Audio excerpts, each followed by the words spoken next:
एक कमरा था, 4 दीवारें, एक पुरानी मेज और कुछ किताबें और उनमें दबे कुछ पुराने साल।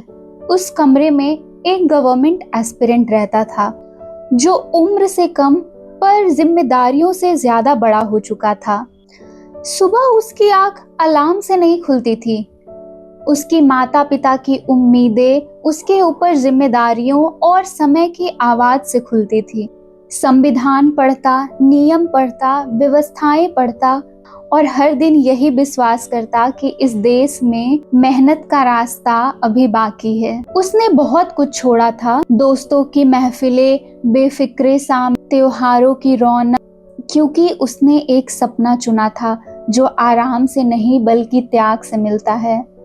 दिन गुजरते गए, उसने फॉर्म्स भरे, एग्जाम दिए, फेलियर्स देखे, फिर भी खुद को संभाला। हर बार उसने गिरकर बस यही सोचा, शायद अगली बार उसकी किस्मत जो है वो बोल उठेगी।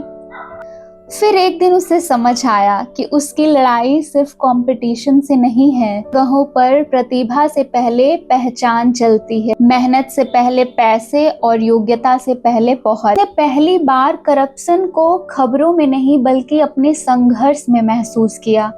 जब किसी कमजोर कैंडिडेट का चयन हुआ और किसी योग्य का नाम सूची से बाहर रह गया, तब उसे सिलेबस से बड़ा सच समझ आया। व्यवस्था की बीमारी किताबों में नहीं मिलती। उस रात वो बहुत देर तक चुप बैठा रहा। टेबल पर खुली किताबें थी पर सब धुंधले लग रहे थे।